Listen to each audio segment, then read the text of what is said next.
The first person joining me is Dr. Myron Brand. He's a gastroenterologist with New Haven Gastrology Associates. Welcome, Dr. Brand. Thank you very much. And tell us a little about what you do. Well, I'm a clinical gastroenterologist who has been taking care of patients with gastrointestinal illnesses for the past 35 years. I'm a clinical professor of medicine at Yale.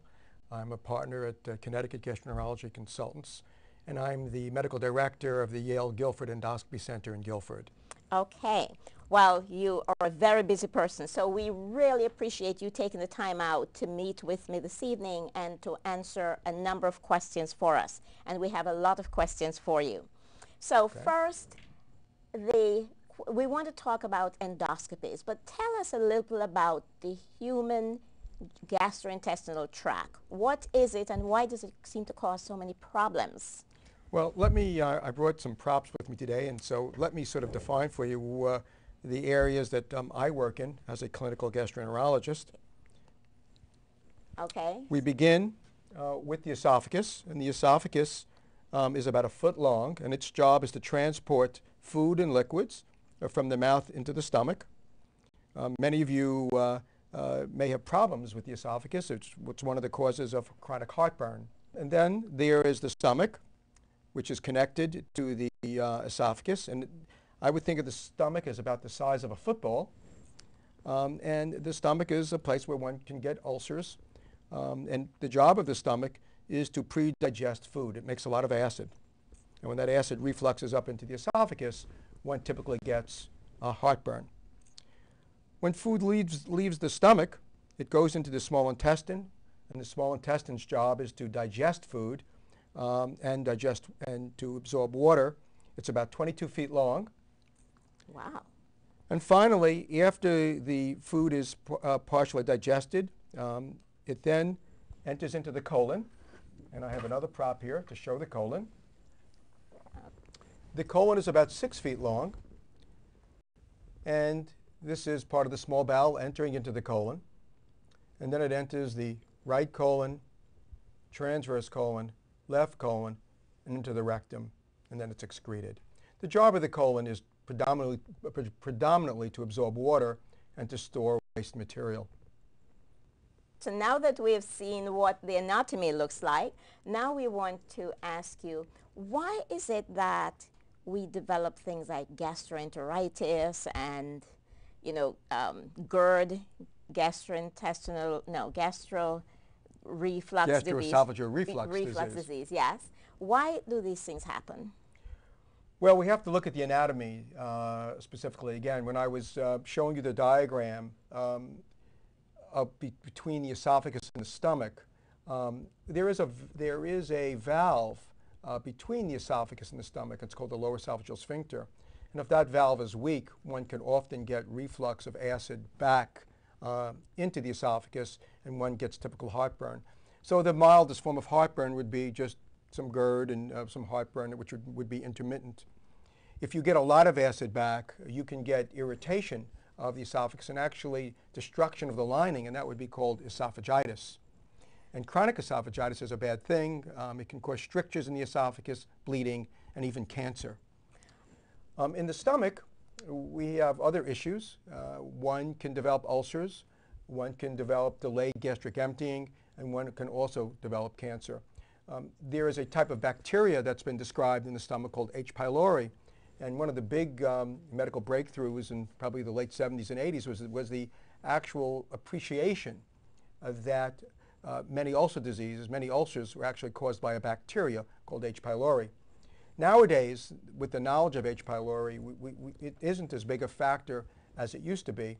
And the most common reason that we see ulcer disease today is actually the medications that people take. Aspirin and these non-steroidal anti-inflammatory drugs, which can cause irritation of the stomach and actually punch holes in the wall of the stomach. In the small bowel, actually, there are many diseases that may afflict us. The small bowel is a very common place to get gastroenteritis, and you've all heard of those epidemics on the cruise ships called the norovirus, which are very infectious viruses that can affect the small bowel, causing inflammation and diarrhea.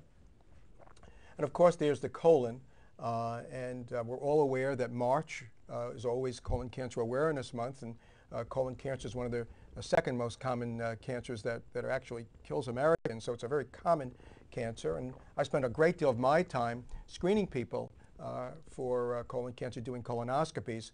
I also spend a great deal of time treating patients and looking for what we call inflammatory bowel disease, which is either ulcerative colitis or Crohn's disease.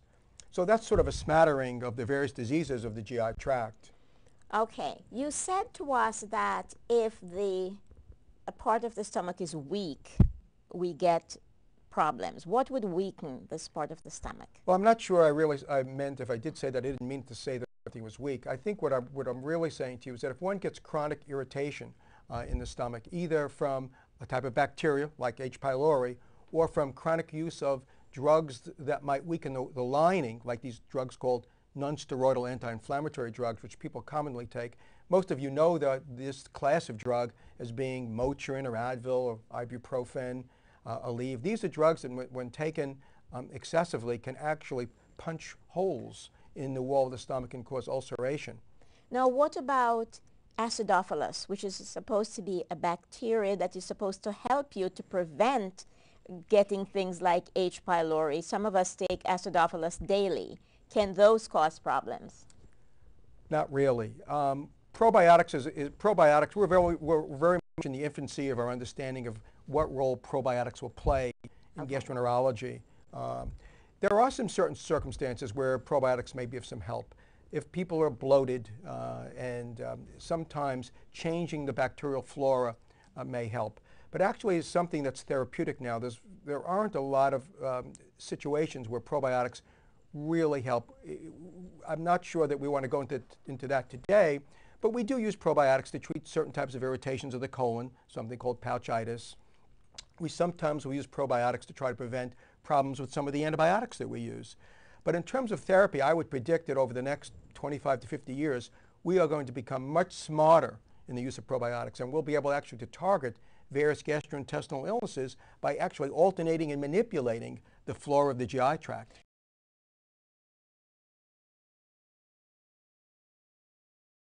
Now, one of the things you do is called an endoscopy, to look in the stomach, right?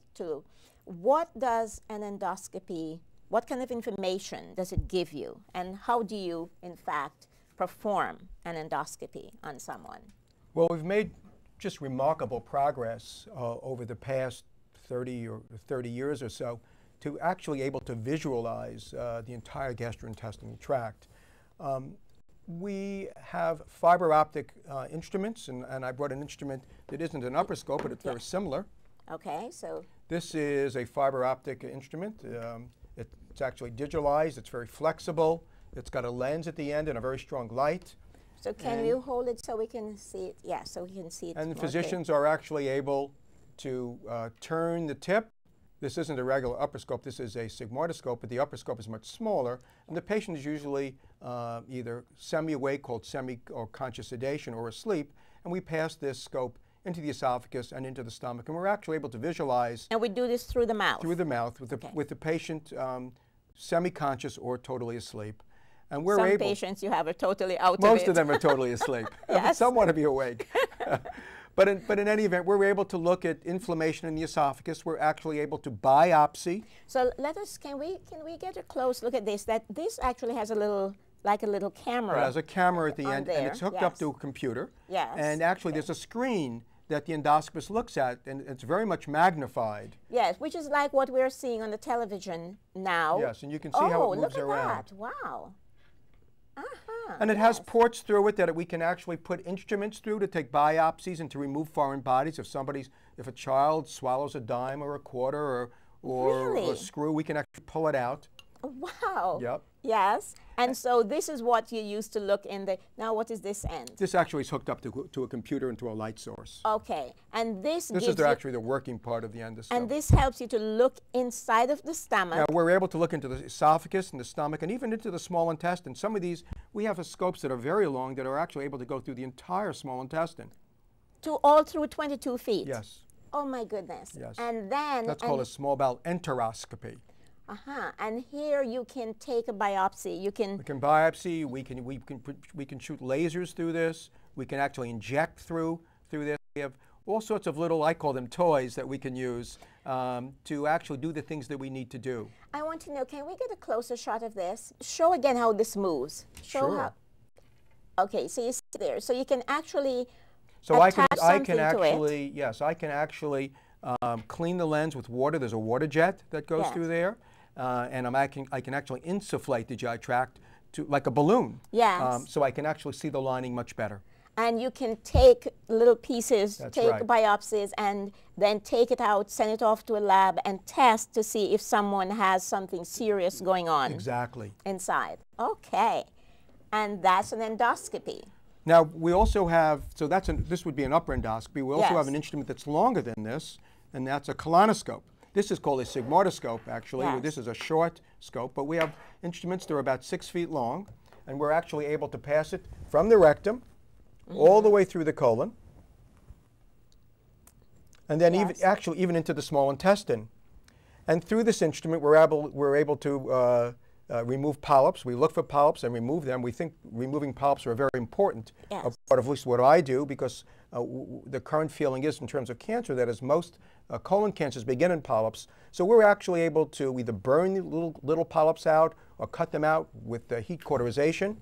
Yes. We can actually even vaporize polyps by Wow. certain types of photocoagulation instruments that we use.